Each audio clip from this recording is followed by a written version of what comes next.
Welcome to This Explainer. Today, we're diving right into something I am super passionate about. We're unpacking the exact blueprint of high achievement.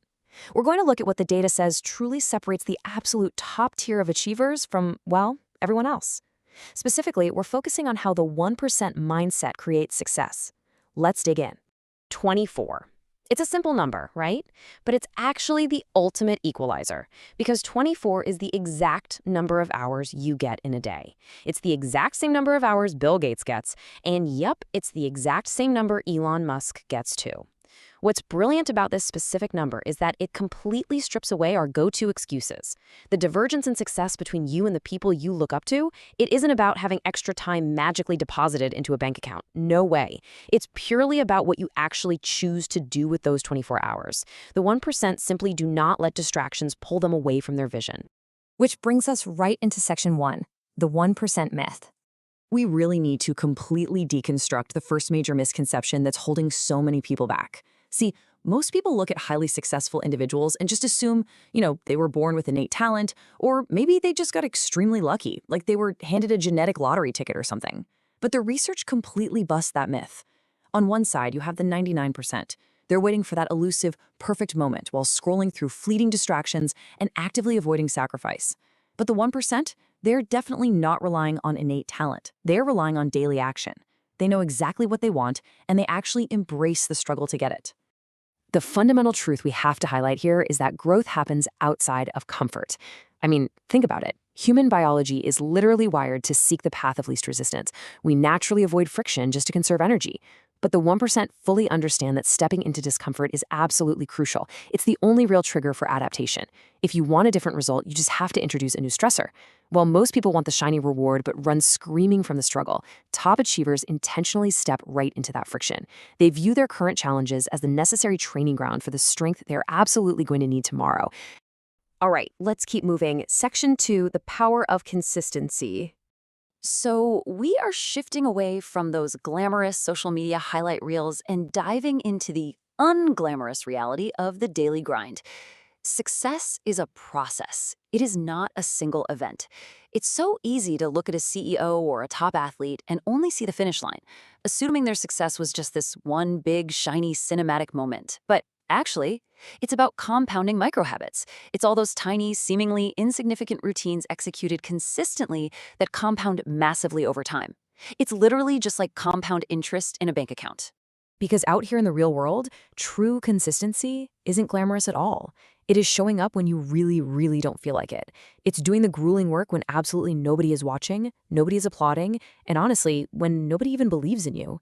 It's pushing through when the inevitable obstacles hit and getting up just one more time than you fall. That resilience, the mechanics of overriding your momentary feelings in favor of your long-term goals, that is the real secret sauce right there. And this leads us perfectly into section 3, the bamboo tree principle. Now, the text uses a phenomenal metaphor here that perfectly illustrates the unseen struggle of delayed gratification. Imagine you're planting a bamboo tree. For the first 4 years, you water it, you nurture it every single day, and you see absolutely nothing. I mean, zero visible growth. Think about the psychological toll of that for a second. Putting in daily, backbreaking effort for 4 years with zero reward. Most people, they'd quit for sure. But in year 5, something incredible happens. After spending years building a massive, deep-root system underground, the bamboo tree suddenly shoots up. It can sometimes grow as much as 90 feet in just a few weeks. All that time, it was just preparing a foundation for explosive growth. The author calls this the bamboo breakthrough. It's this core understanding that your invisible daily effort is actively building your foundation, even when you can't see immediate results. Think about how this applies to you. Reading those books, learning a new technical skill, making those daily cold calls. All of these are the invisible actions actively building your root system. You have to put in the work and believe in the unseen process, even when the soil still looks completely bare, because every single small decision brings you closer to your breakthrough. Let's pick up the pace a bit here and move right into section 4, taking radical ownership. Because, look, knowing about the bamboo tree isn't going to do much good if you aren't the one actively watering it, right? Step 1 is to stop waiting for the perfect moment. Psychologically, waiting for the perfect moment is just a cognitive trap. It's designed to protect you from the fear of failure. Actually, scratch that. There is no perfect moment. There is only right now. Step 2 is taking complete responsibility for your life. Your success, your happiness, it is all 100% on you. No one is coming to save you. And step 3, that's creating your own opportunities. The 1% don't sit around waiting for life to happen to them or waiting for permission. They bet on themselves and they take action. Which brings us to our final core concept, Section 5, reframing failure. So, when you do take radical ownership and start creating opportunities, you are going to hit roadblocks. It's inevitable. But the 99%, they view those failures as the absolute end of the road. It's their ultimate reason to quit entirely. The 1%, however, they actually fail more than anyone else. Why? Because they are willing to try more than anyone else. To them, failure isn't an ending. It's just a rapid feedback loop. It's a mandatory listen, a stepping stone. Every single time they fail, they extract the data, adjust their approach, and use it to get dangerously better at what they do. And what's truly fascinating about this whole framework is that it doesn't just apply to boardroom success or massive financial gain. It's about maximizing your potential everywhere.